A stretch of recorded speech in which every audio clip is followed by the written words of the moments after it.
വന്നത് ആശ്വസിപ്പിക്കാനാണോ അതോ എൻ്റെ അവസ്ഥയിൽ വേദന ഉണ്ടെന്ന് പറയാനോ? ആരുടെയും കണ്ണീർ വാക്കുകൾക്ക് ഞാൻ ചെവി കൊടുക്കുന്നില്ല. വരുന്നവരുടെ എല്ലാം കണ്ണീർ വാക്കുകൾ കൊണ്ട് എൻ്റെ ഞരമ്പുകൾ വരെ മരവിച്ച അവസ്ഥയാണ്. സങ്കടക്കടലുകൾ കാണാനും താങ്ങാനും എനിക്ക് മനസ്സില്ല. നീ അർജുനെ വിളിച്ചോണ്ട് പോ. വിഷ്ണു, ആരെ ബോധിപ്പിക്കാൻ വേണ്ടി നീ കാണിച്ചു കൂട്ടുന്നതൊക്കെ? നമുക്കിങ്ങനെ കിടന്നാൽ മതിയോ? ചന്ദ്രബോസും നോൺ അവൈലബിൾ കണ്ടുകൊണ്ട് കളത്തിലിറങ്ങിയപ്പോൾ നമ്മൾ അതിൻ്റെ അപ്പുറം കണ്ടുകൊണ്ട് കളത്തിലിറങ്ങണം. നമ്മൾ അതിൻ്റെ അപ്പുറം കണ്ട് കളത്തിലിറങ്ങണം. നിനക്ക് വേണ്ടി കോടതിയിൽ ഹാജരാകുന്നത് ഞാനാ. അതിനുവേണ്ടി കുറച്ച് കാര്യങ്ങൾ എനിക്കറിയണം. അതിനാ ഞാൻ വന്നത്. അർജുൻ, കാർത്തിയെ ഞാൻ കൊല്ലാൻ ആളെ ഏർപ്പാടാക്കി. അവളെ അവിടെ ഞാൻ പറഞ്ഞതുപോലെ കാറി വെച്ച് കത്തിച്ചു. നെട്ടൂര് പാലത്തിന് താഴെ വെച്ച്. പ്രതികളാക്കപ്പെട്ടവർ സമ്മതിച്ചു കഴിഞ്ഞതാ. വിഷ്ണു, അത് കള്ളമാണെന്ന് കോടതിയെ ബോധിപ്പിക്കേണ്ട ഉത്തരവാദിത്വം ഡിഫൻസ് വക്കീൽ എന്ന നിലയിൽ എൻ്റെ ചുമതലയാണ്. അത് ഭംഗിയായിട്ട് ചെയ്യാൻ എന്നെ അനുവദിക്കണമെന്ന് പറയാനും ഈ ജാമ്യാപേക്ഷ ഒപ്പിടിക്കാനോ ഞാൻ വന്നത്.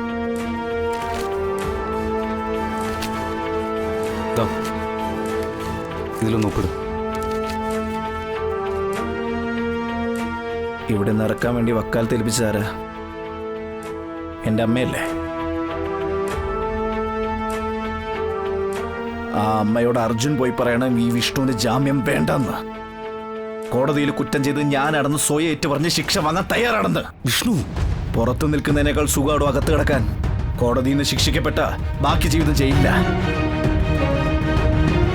പുറത്തൊന്നും ചെയ്യാനില്ലാതെ ജീവിതം ഒരു ചോദ്യചിഹ്നമായിട്ട് കണ്ടു നിൽക്കുന്നേക്കാൾ എത്രയോ ഭേദമാ. എത്രയോ പേര് ജയിലിൽ പാറ പൊട്ടിച്ചോ ചപ്പാത്തി ഉണ്ടാക്കിയോ കഴിയുന്നത്. ആരും ചോദ്യത്തിന് മറുപടി പറയണ്ടല്ലോ. സ്നേഹിക്കുന്നവരുടെ കണ്ണീരും കണ്ട.